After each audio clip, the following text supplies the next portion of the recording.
Ticket लागलं पाहिजे, म्हणजे ती देवी किंवा तो देव चांगला, नाही का? महाराज तुकोबार तर सांगतायत. असंच एक नागबाबांनी सांगितलेलं उदाहरण सांगून जातो. एका परगावी जाण्याचा योग येतो. महाराज त्या गावी कीर्तनासाठी गेले. त्या गावामध्ये सुंदर देवी मातेचं मंदिर होतं. महाराज कीर्तन झालं. रात्री मुक्काम महाराजांच्या त्या मित्राच्या घरी महाराजांनी केला. झाल्यानंतर सकाळी तो मित्र सांगू लागला, महाराज तुम्ही मठामध्ये राहता म्हणले, जसं तुम्हाला पाहतोय तसंच भगवंतानी तुम्हाला ठेवलेलं आहे म्हणले. आतापर्यंत तुम्हाला देवाने काही दिलेलंच नाही. बघा म्हणले, मी 5-6 वर्षात माझी एवढी प्रगती झालेली आहे म्हणले. दारामध्ये गाडी आहे, नोकर चाकर दारामध्ये, ऐश्वर्य संपन्न आहे, सगळीकडे म्हणजे सोनं दागिने सगळीकडे. महाराज सगळ्या गोष्टी परिपूर्ण केलेत म्हणले. म्हणजे हे देवी मातेनं म्हणले नवस केलं की लगेच पूर्ण प्राप्त करते. नाथबाबांनी सांगितलं, मंदिरामध्ये गेले, दर्शन घेतलं आणि त्या देवी मातेला सांगितलं, देवी माता माझ्या पांडुरंगाने मला भरपूर दिलेलं आहे, काही मागायची इच्छा नाही. दर्शन घेतलं, माघारी आले. मित्र जवळ आले. मित्र सांगतात, बाबा हो महाराज तुम्ही काहीतरी मागून घ्यावं देवेला, आमची देवी माता द्यायला तयार आहे. नाथबाबांनी सांगितलं, दादा माझ्या पांडुरंगाने भरपूर मला दिलेलं आहे, काही मागायची इच्छा नाही, काही मागणे आम्हा अनुचित वडिलांचे रीत जाणत असे, पण तू सांगतोयस म्हणून मी मागून घेतोय. देवी मातेसमोर उभा राहिले आणि देवी मातेला सांगितलं, देवी माता माझी मागायची इच्छा नाही, पण मित्र सांगतोय म्हणून मी मागणं मागतोय. प्रत्येक गावोगावी कीर्तन प्रवचना करता जावं लागतं. एसट्या वेळेवर असतात नसतात. कीर्तन प्रवचन वेळेवर चालू होतं. असं कर, मला काही देऊ नकोस, पण सेवेकरता जाण्याकरता एक घोडा दे, त्या घोड्यावरती मी बसेन आणि गावोगावी कीर्तन प्रवचना करता जाईल. देवी माता प्रसन्न झाली म्हणते, महाराज तुम्हाला जर घोडा द्यायचा असता तर मी गाढवावर बसले असते का? मग अशा देवदेकांना आपण शरण जाऊन चालल का? तुकोबराय म्हणतात, कुणाला शरण जायला पाहिजे? तुकोबरायचा प्रवास सांगतो, विठोबाची शरण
विठोबाची शरण जावे, निजनिष्ठा नाम गावे. महाराज कोणत्या देवाला शरण जायचं? जो विठेवरती उभा आहे, कमरेवरती हात ठेवलेला आहे, ज्याच्याजवळ दुःखाचा लवलेश नाही, सुखरूप आईसा दुजा कोणी सांगा, माझ्या पांडुरंगा सारिका. ज्या देवाजवळ सुखच आहे महाराज, नवे नवे वाट पाय उभा भेटीची आवडी, कृपाळुता तडवी उता वेळ. जो देव भक्तांची वाट पाहत उभा आहे महाराज, त्या देवाला शरण जावं. ज्या देवानं भीष्म पितामहाची प्रतिज्ञा खरी केली, तुका म्हणे साक्षाती तो म्या चित्ते धरेला, ऐसी अशी शरण जावे महाराज. अशा देवाला तुम्ही आम्ही शरण गेलो तर तुमचा आमचा उद्धार होईल. ज्ञान ऐश्वर्य साई गुणानं तो परमात्मा नटलेला आहे. कोणत्या जीवाला शरण जायचं, कोणत्या देवाला शरण जायचं याचा विचार सांगितला. आता कधी शरण जायचं? जोपर्यंत अंगामध्ये तारुण्य आहे महाराज. माझी मीराबाई पहा, माझी जनाबाई घ्या, माझा ज्ञानोबाराय घ्या, माझा निवृत्तीदादा घ्या, नवे नवे सावंतमाळी घ्या महाराज. या सगळ्या गोष्टीमध्ये साधू संत मायबांनी तारुण्यपणामध्ये भगवंताची भक्ती केली महाराज. म्हणून तारुण्यपणामध्ये आपण भगवंताची भक्ती. 5 वर्षाची माझी जनाबाई पंढरपुरामध्ये येते.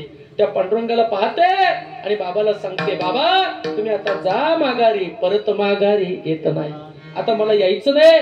माझे माहेर पंढरी आहे भिवेरेच्या तरी. बाप आणि आई माझी विठ्ठल रुक्माई. ती 5 वर्षाची माझी जनाबाई पांडुरंगाच्या रावळामध्ये येते महाराज. हो, मीराबाईचं उदाहरण घ्या, राजाची राजकन्या आहे महाराज. शबरी घ्या, राजाची राजकन्या आहे महाराज. सगळ्या ऐश्वर्यावरती त्याग करून महाराज अरण्यामध्ये जावं आणि माझ्या प्रभू रामरायांचं नामचिंतन करावं त्या शबरीनं. मीराबाई राजाची मुलगी आहे. सगळं वैभवाला तुळशीपत्र ठेवावं, भगवंतासाठी नामस्मरण करावं. किती मोठं भाग्य आहे तारुण्यपणामध्ये. म्हणून तरणा भाग्यवंत नटे हरी कीर्तनात. म्हणून तरुणपणी भगवंताची भक्ती आहे. 3 प्रकरण सांगून गेलो महाराज. ऐका, जो जीव देवाला शरण जातो ना त्याच्या जीवाच्या डोक्याला सुद्धा धक्का लागत नाही.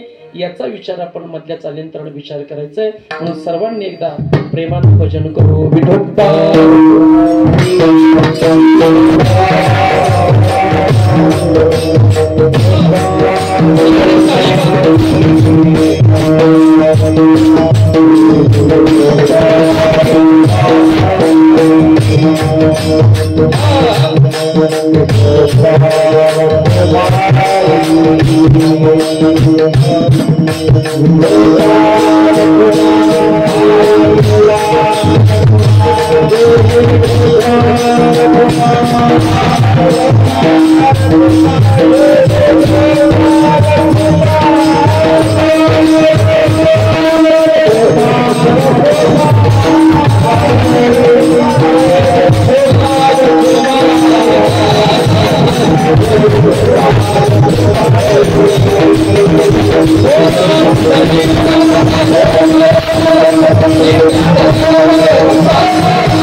म्हणून शरण जावे सर्व भावे देवाशी, तो हा उतरीला पार भवदुस्तर नदीचा. जे जीव देवाला शरण गेले ना महाराज, जे जीव देवाला शरण गेले त्यांचा जीवाचा उद्धार झाला. चंद्र सूर्य आहे तोपर्यंत त्यांचं कीर्ती पाठीमागे उरली महाराज. अशा अनेक पुरावे आहेत. जे जीवाने भगवंताची सेवा केली त्यांच्या जीवांच्या वरती कितीही मोठं संकट पडलं तर माझ्या भगवंतानी तिथं यावं, ते संकट निवारण करावं. त्यातलं एक उदाहरण सहज सांगून जातो महाराज.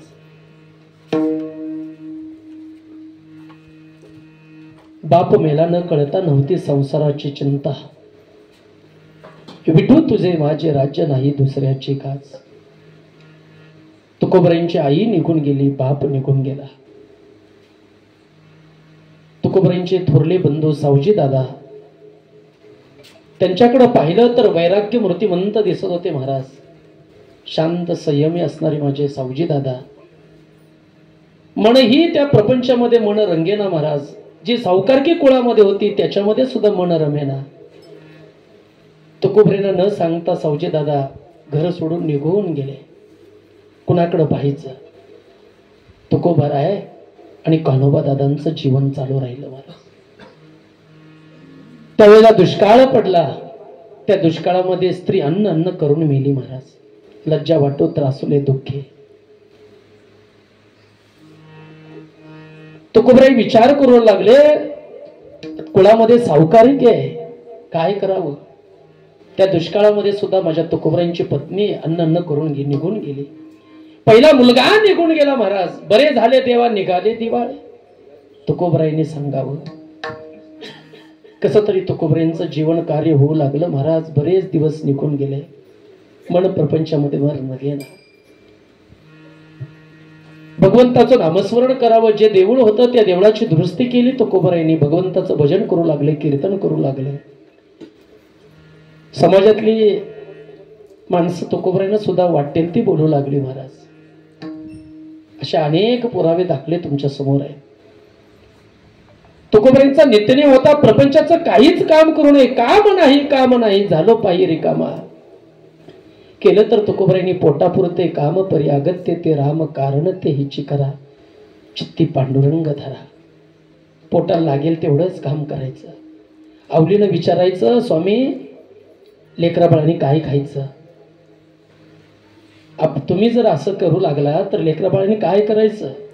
त्यावेळेला तुकोबराई आवलीला सांगू लागले, आवली काळजी करू नको ग. तुका म्हणे घालू तयावरी भार आणि वाहू हा संसार देवा पायी. देवाच्या चरणावरती आता संसाराचं भार ओझ ठेवलेलं आहे. ठेविले अनंत तैशीचे राहावे चित्ते असू द्यावे समाधान. तुकोबराई आवली सुद्धा तुकोबराईला काही बोलत नव्हती महाराज. पण आवलीचा एक नेम होता, तुकोबराईनं जेव घातल्याशिवाय आवलीनं कधी घास मोडला नाही महाराज.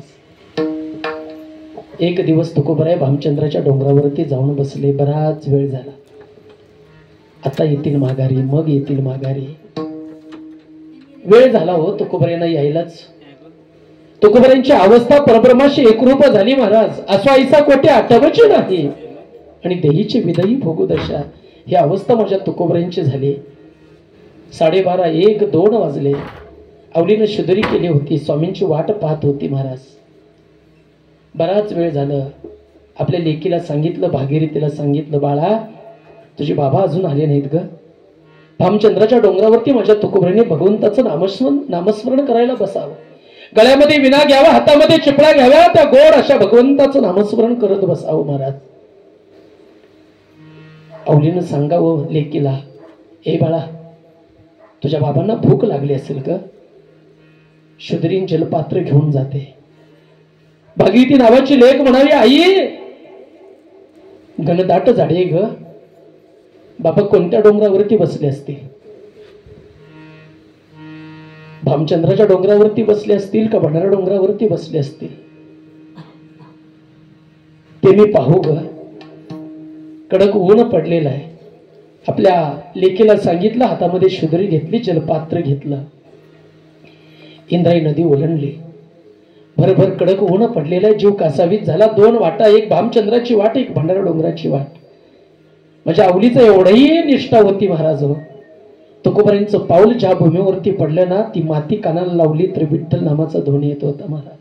ती माती विठ्ठल म्हणत होती. भामचंद्राच्या वाटेवरती माझ्या आवलीनं जावं, तिथली माती उचलावी, कानाला लावावी, विठ्ठल नामाचा ध्वनी आला की आवलीनं ओळखावं की माझे स्वामी भामचंद्राच्या डोंगरावरती बसले. माती विठ्ठल म्हणत होती. तुकोबराईंचं पाऊल पडलेलं. भामचंद्राच्या वाटेवरती गेली, माती उचलली, कानाला लावली. विठ्ठल नामाचा ध्वनी आल्याबरोबर स्वामी भामचंद्राच्या डोंगरावरती बसलेत. भर भर भर भर भर चालली हो. कडक ऊन पडलेलं आहे. जीव कासावीस झालं, मन भयभीत झालं. घनदाट झाडे, त्या फांदीतून वाट करत करत करत माझी आवली चालली. थोडं काट्याची फांजर आहे का काटा हे न पाहता फक्त डोळ्यासमोर आपल्या पतिदेवांचं स्वरूप दिसत होतं महाराज. माझ्या स्वामींना भूक लागली आहे. सकाळपासून त्यांनी अन्नाचा घास सुद्धा खाल्ला नाही. शिदोरी घेतली, जलपात्र घेतलं, पाण्याचं घोट सुद्धा मिळालं नसेल हो माझ्या स्वामींना. त्या भगवंताचं नामचिंतन करण्याकरताच गेलेत हो. भर भर भर भर चालली. बराच वेळ निघून गेले. त्या भामचंद्राच्या वाटेवरती पुढं काटा पडलेला होता हो. त्या काट्यावरती पाय पडला आणि तो पायात काटा मोडल्याबरोबर आईसाहेब जागेवरती बसल्या. अरे अरे देवा, पायामध्ये आत्ताच काटा मोडायला झालं. पायाकडे बघितलं तर पायामध्ये काटा मोडलेला पाय. पुढे 4 पावलं टाकता येईना. हातातली शुदरी बाजूला ठेवली, जलपात्र बाजूला ठेवलं, पायाकडे बघू लागले. डोळ्यात अश्रू आले. कडक ऊन आहे, डोक्यावरती सूर्य आलेला आहे. दुपारचं 1, 1:30, 2 वाजलेत महाराज. माझ्या स्वामींना भूक लागली, पायामध्ये काटा मोडले याचं दुःख नाही, माझ्या स्वामींना भूक लागली, त्यांना योग्य वेळी जेवण पोहोचत नाही म्हणून याचं दुःख होतं महाराज. पण माझ्या भगवंताला सांगावं लागत नाही हो. एक सांगू का, अरे ज्याच्या चित्तामध्ये कोणतीच आशा नाही ना, आशांच्या घरी भगवान परमात्मा न सांगता कामे करतो महाराज. चित्ती नाही आस ज्यांचा पांडुरंग दास असे भक्ताच्या घरी कामे न सांगता करी. देवाला सांगावं लागत नाही, भक्त समागमे सर्व भावे हरी न सांगता करी सर्व काम. महाराज देव त्यांच्या पाठीमागे येतो, मागे पुढे उभा राही सांभाळीत आली आघात निवारया. अरे देवाला सांगावं लागत नाही. मेंढीपाळाचं रूप धारण केलं, आई साहेबांच्या पायामध्ये काटा मोडला हो. देवानं मेंढीपाळाचं रूप धारण करावं आणि माझ्या आवली साहेबांच्या जवळ यावं. आणि देवानं जी आवली रोज देवाला शिव्या देते, ज्या बाबानं माझ्या संसाराची वाट रांगोळी केली, तो देव त्या देवाला शिव्या आवली देते महाराज. पण तो देव माझ्या आवलीच्या पुढे येऊन उभा राहिला महाराज. आई साहेब, देवाला आई साहेब हाक मारावी. आई साहेब का बसला हो, कडक ऊन आहे आणि या घनदाट झाडीतून कुठं चालला. हे बाळा तू कोण रे. मी मेंढेपाळ आई साहेब, रोज या कुर्णामध्ये मेंढ्या घेऊन येतोय चरण्याकरता. आई साहेब का बसला हो, आणि ती शुद्री घेऊन कुठं चाललाय, जलपात्र घेऊन कुठं चाललाय. हे बाळा माझे स्वामी ना त्या पंढरीच्या पांडुरंगा परमात्म्याचं नामस्मरण करतात रे. अरे सकाळपासून त्यांनी अन्नाचा घास खाल्ला नाही रे, पाण्याचा घोट घेतला नसेल रे. विठ्ठल विठ्ठल नामस्मरण करत त्या भामचंद्राच्या डोंगरावरती बसले. अरे त्यांना भूक लागली असेल म्हणून शुद्री घेऊन चालले. बघ ना माझ्या पायामध्ये काटा मोडला नाही, अरे खूप दुखतोय रे. आवली साहेब बोलू लागल्या महाराज. देवानी सांगावं आई साहेब तुमच्या पायातला काटा काढू का. हे बाळा तू लहान आहेस रे, तुला पायातला काटा काढायला काय झालं. आई साहेब बघावं तुमच्या पायातला काटा न दुखता काढतो. ए बाळा काढतोस रे, काढ रे. आई साहेबांनी पाय हातामध्ये द्यावा. जगाच्या विश्वाच्या मालकानं तुका म्हणे मना झाले समाधान आणि देखल्या चरण वैष्णवांचे. माझ्या आई साहेबांचं पाय किती मोठं भाग्यवान होते महाराज. ज्या देवानं पायाला स्पर्श केला ते पाय किती भाग्यवान होते महाराज. ज्या वेळेला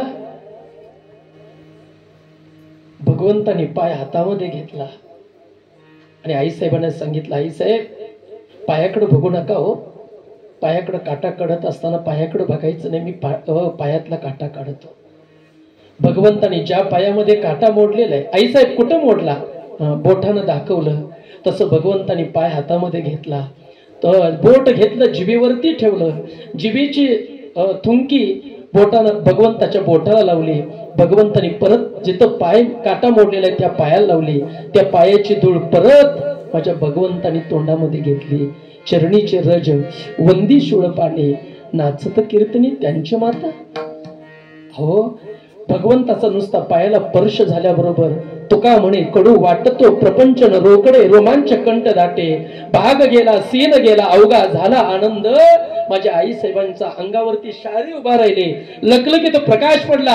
अरे जो प्रपंच दुःखरूप होता, प्रपंचाचा कंटाळा जो होता, जो क्षीण होता, तो क्षीण निघून गेला. क्षणभर वीज चमकून जावं तसं लकलकीत प्रकाश या शरीरामध्ये झाला महाराज. पायातला न दुखता भगवंताने काटा काढला. शिदुरी घेतली, जलपात्र घेतलं, हातामध्ये दिलं. आई साहेब पायातला काटा काढला. 2 पावलं पुढे गेल्या. गुरुवर्य विशाल महाराज खोले गोड सुंदर चिंतन मांडतात बरं का. हा विषय गुरुवर्य विशाल महाराज खोले गोड चिंतन मांडतात. 2 पावलं 4 पावलं पुढं आई साहेब गेल्या. पाठीमागून बघितलं, कमरेवरती हात ठेवणारा जगाचा विश्वाचा मालक परमात्मा आवलीकडे पाठीमागून पाहत होते. देवानं आवली साहेबांनी पाठीमागून पाहिलं. ए बाळा तू माझ्या पायातला काटा काढलास रे, न दुखता काढलास, पण तुझं नाव काय रे. दुरल्या देशीचा माझ्या आवडीचा आणि भिवर धडीचा पांडुरंग. आई साहेबांना पुढचं चरण काही लक्षात राहिलं नाही, पण पांडुरंग आई साहेबांना विठ्ठल वेगळा आणि पांडुरंग वेगळा एवढं मात्र कळालं. भामचंद्राच्या डोंगरावरती गेल्या, स्वामींना हाक दिली. तुकोबराई उठून उभा राहिली, आवलीला हाक मारली. आवली तुकोबराईंच्या जवळ आले. आवली बोलू लागले, स्वामी सकाळपासून तुम्हाला भूक लागली असेल, सकाळपासून पाण्याचा थेंब सुद्धा घोट सुद्धा घेतला नाही, तुम्हाला भूक लागली नाही का? अगं अवली, एक दिवस उपाशी राहिला असतो तरी चालत होतं. महाराज तुकोबरायांचा पुरावा देतो, 7 दिवसाचा जरी झाला उपवासी कदापि कीर्तनाशी टाकू नये. 7 दिवस जरी उपवास घडला तर कीर्तन म्हणलं ना, त्या कीर्तनाला तिथं जावं महाराज. पण कीर्तन कधीही सोडू नये, कारण त्या कीर्तनामध्ये जगाचा विश्वाचा मालक परमात्मा तिथं उभा असतो. भगवंताचं कार्य. ज्या वेळेला माझ्या भगवंताने, माफ करा, आईसाहेब तिथं बसल्या, हातामध्ये जलपात्र दिलं, तुकोबरायांनी चूळ भरली, बसले. आवलीकडे पाहिलं, शुद्री घेतली, पहिलाच घास घेतला ना आवली विचारला, आवली तू सकाळपासून काही खाल्लंस का ग? तसं आवलीच्या डोळ्यातून घळघळ अश्रू आले महाराज. आवली सांगू लागली, महाराज तुम्हाला जेवू घातल्याशिवाय अन्नाचा घास मी कधी खाते तुम्हालाही माहित आहे. महाराज महिलांचा लय मोठा त्याग आहे महाराज. कधीतरी आपल्या पत्नीला आपण विचारा. महाराज 18-19 वर्ष आपल्या कुटुंबामध्ये ते राहतात. 18-19 वर्ष आपल्या कुटुंबामध्ये आई वडिलांच्या सानिध्यामध्ये राहतात. येईल त्या प्रसंगाला, आपल्या पतिदेवांच्या समोर येईल त्या प्रसंगाला खांद्याला खांदा देऊन काम करतात. महाराज पुरुष मंडळी एकच विनंती आहे, आपल्या पत्नीचा आदर करायला शिकलं पाहिजे आपण. महाराज किती मोठा त्याग आहे. 18 वर्ष आई वडिलांच्या सानिध्यामध्ये जे लाड असतात ते सगळे पुरवले आई वडील करतात. लग्न झाल्यानंतर ते लाड सगळे पूर्ण बंद होतात. महाराज सगळ्या गोष्टीच आहे. किती मोठा त्याग आहे. मित्रमंडळींचा त्याग आहे. येईल त्या प्रसंगाला जसा विचार आपल्या आयुष्यामध्ये भेटलेला त्याच्या बरोबर आपल्याला राहावं लागतं. महाराज किती मोठा त्याग आहे. त्या त्यागाच्या गोष्टी तुम्हाला सर्वांना माहीत आहे. आपण एक दिवस घर सोडून जाऊ शकत नाही. 18 वर्ष आई वडिलांच्या सानिध्यामध्ये राहिले, एका क्षणात 5 मिनिटाच्या डोक्यावरती अक्षता पडतात. येईल त्या प्रसंगाला आयुष्यभर त्याच्याबरोबर कार्य करावं लागतं. महाराज तुकोबरे आवलीला विचारतायत, आवली अगं तू आहेस म्हणून माझा प्रपंच आहे ग. आवली तू काय सकाळपासून खाल्लंस का ग? तुकोबराय म्हणतायत. आवली म्हणते, स्वामी तुम्हाला जेव घातल्याशिवाय अन्नाचा घास कधी खात नाही. आता असं करूया, यातलं हा घास तू खा ग. म्हणून माझ्या भामचंद्राच्या डोंगरावरती माझ्या तुकोबराईने आवलीला घास भरवला. महाराज म्हणून आपण लग्नात घास भरवला, त्याच्यावर अजून घास भरवला नाही. आपण भरवला नाही. तुकोबराईने भामचंद्राच्या डोंगरावरती महाराज आवलीला घास घेतला, आवलीच्या घास मुखामध्ये घातला. आवलीच्या डोळ्यातून घळघळ अश्रू आले. महाराज तुकोबराई सांगू लागले, आवली तुला रडायला काय झालं ग? तुको आवली सांगू लागली, महाराज जो घास जो आज भरवलाय ना, त्या घासाची चव वेगळीच आहे. रोज मी माझ्या हाताने स्वयंपाक करते, रोज मी माझ्या हाताने जेवण करते, पण आजच्या रोजच्या घासाची चव वेगळी लागते, पण आजच्या घासाची चव मात्र वेगळी आहे. आवलीच्या डोळ्यातून घळघळ अश्रू आले. तुकोबराई म्हणतायत, आवली रडू नको ग. अगं या हातानं 65 कोटीची जागीरवळी तुळशीपत्र ठेवली, हाताचा गुण काय ग? त्यावेळेला महाराज सांगतायत, अगं आवली जगाचा विश्वाच्या मालकाचं परमात्म्याचं चिंतन कर. त्यावेळेला तुला एवढा वेळ? आवलीनं सांगू लागली, महाराज येता येता पायामध्ये काटा मोडला हो. कोणीतरी मेंढेपळ आला, त्यानं पायातला काटा काढला. कोण होता? काही नाव लक्षात राहिले, पण पांडुरंग मात्र नाव लक्षात राहिलं. तसं तुकोबराई उठून उभा राहिले आणि देवाला हाक मारतायत, देवा तुझा माझा देवा कार्य होईल गा, दुःखाचे डोंगर दाखविशी देवा. आवली माझ्या भगवंताने तुझ्या पायातला काटा काढला ग. येऊन पांडुरंग परमात्मा आहे, पांडुरंगाने तुझ्या पायातला काटा काढला.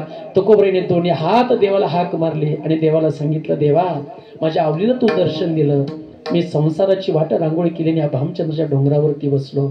माझी एकच विनंती आहे देवा, मला कशाच्या रूपामध्ये तू मला भेट दे आणि माझा जगाचा विश्वाचा मालक परमात्मा. तुकोबराईने 1 दिवस नाही 15 दिवस अन्न पाणी सोडून दिलं आणि 15वा दिवस उजाडला आणि 15व्या दिवशी तुकोबराईंना देव निराकार अवस्थेमध्ये भेटले.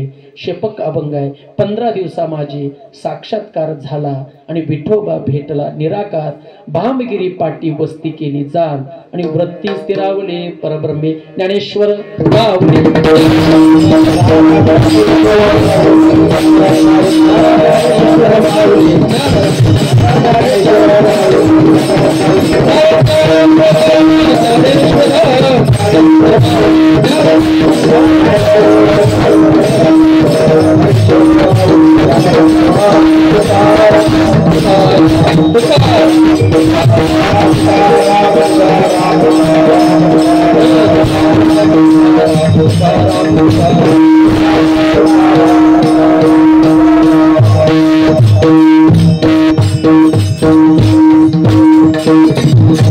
बोलण्याच्या ओघामध्ये काही चुकीचा शब्द गेला असेल तो माझा बुद्धीचा दोष म्हणून क्षमा करा. जे काही तुमच्यासमोर मांडण्याचा प्रयत्न केला ते गुरुदेव शिवात्मक अध्यात्मिक केंद्र तीर्थक्षेत्र गोटवाडी या मठाचे मठाधिपती नाथ बाबा झाली सेवा त्यांच्या चरणावरती भाऊसाहेबांच्या चरणावरती अर्पण करतो. गोड असे मृदंगाचार्य हरिभक्त ऋषिकेशजी महाराज गोड असं दर्शन घेतो. गोड असं संप्रदायाच्या नियमानुसार खरंच आनंद वाटला. खरंच गोड म्हणजे माझ्याजवळ शब्द नाहीत इतकं म्हणजे गोड मृदंग वाजवला. आणि वाजवणं हो वाजवतात महाराज पण जसा मृदंग वाजवला तसं त्यांचा चेहरा अजून पडला नाही तसाच स्मिताश्य हे पण बघावं लागतं बरं का वागतं. कारण नुसतं वाजवायला मान्य आहे वाजवतील पण शेवटपर्यंत ती आस्था टिकत राहिली महाराज. खरं चेहऱ्याचा जो भाव आहे ना तो कधीच नाही जा. म्हणून चातुर्य ज्ञानोबरायांचं प्रमाण आहे नाही का महाराज. गोड असे मृदंगाचार्य ऋषिकेश महाराज आहेत त्यांचं दर्शन घे विनकरी बाबा सुंदर अशी संशिष्टी दिली त्यांनाही गोड असा धन्यवाद देतो. हरिभक्तपरायण प्रवचनकार आपले दाभोळे गुरुजी आहेत इकडं पाठीमाग रमेश कुंभार महाराज आहेत त्यांचं दर्शन घेतो. सनई दादा आहेत तपुरते गोड सनईचं वादन केलं तुमचं दर्शन घेतो. गोड असे व्यासपीठ चालक बासरी बासरी सुंदर वाजवली बाबांना डॉक्टरांना सुद्धा धन्यवाद देतो. त्याचबरोबर व्यासपीठ चालक गुरुवर्य हरिभक्तपरायण कैलास महाराज केंजळेकर यांचं गोड असं तपुर्द ज्ञानवृद्ध आहेत त्यांच्या चरणावरती नतमस्तक होतो. अरुण दादा असतील परभणीचे महाराज नाही का नंदू महाराज इकडं बाबा बाबांचं सर्वांचं दर्शन घेतो. सर्व तरुण मंडळी कुर्लीकर मंडळी आमचे माझ्यावरती नितांत प्रेम करणारे आमचे धोंडराम नाना असतील मोरे महाराज असतील आमचे मोहणे साहेब असतील सर्वांचं दर्शन घेतो. तुम्ही संत माईबाप सर्वांचं दर्शन घेतो.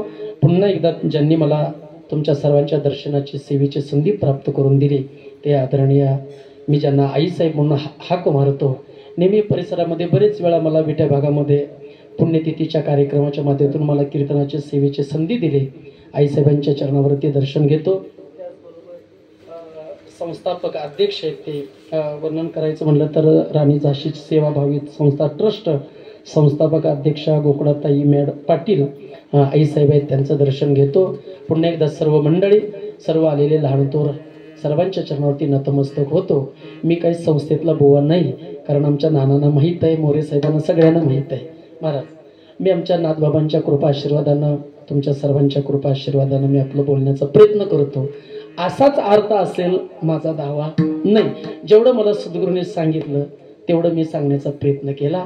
झालेली सेवा पुन्हा एकदा सर्वांच्या चरणावरती नतमस्तक होतो आणि माझ्या आईवडिलांच्या चरणावरती नतमस्तक होतो. पांडुरंग परमात्मा सकल संत ज्ञानोबराय तुकोबराय सरस्वती माता गणपती बाप्पा जशी ज्यांनी गणपती बाप्पाने सरस्वती मातेने बुद्धी दिली आपल्या ग्रामदैवत असणारं शुद्धेश्वर असेल ग्रामदैवत शुद्धेश्वर नाही का भैरवनाथ ग्रामदैवतावर कारण वक्त्यानं माझ्या नाथबाबांनी सांगितलेलं आहे पहिल्यांदा वक्त्यानं ज्या गावामध्ये गेला ना त्या वक्त्यानं गावातलं जे ग्रामदैवत आहे त्या ग्रामदैवताच्या चरणावरती नतमस्तक व्हावं. कारण ते विश्वकर्मा जगत्व त्या सत्तेने हे चाललेलं असतं. कारण हा सोहळा पार पडणारा तो जगाचा विश्वाचा तो का म्हणे विश्वंभर आणि ज्याच्या हे चराचर नाथबाबांच्या चरणावरती नतमस्तक होतो.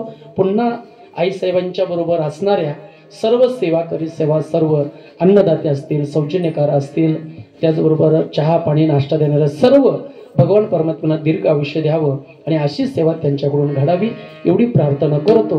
सुंदर अशी संशिष्टी बाबा पुन्हा एकदा तुमच्या चरणावरती इकडं चोपदार महाराज मगाशी चोपदार महाराजांना नटवत होते नाही का आईसाहेब आमच्या मगाशी ताई नटवत होत्या त्यांनी टिक्के लावले. मी म्हटलं हिथं 2 टिक्के लावा म्हणजे आणिच खूप सुंदर दिसते. असे सुंदर चोपदार महाराज आहेत. सगळ्यांच्या चरणावरती नतमस्तक होतो. बोलण्याच्या ओघामध्ये एखादा चुकीचा शब्द आला असेल तो माझा बुद्धीचा दोष म्हणून क्षमा करा. त्याचबरोबर झाले साहेब किंबहुना तुमचे केले धर्म कीर्तन सिद्धी नेले येत माझे जेवरले पायिकपण विठ्ठल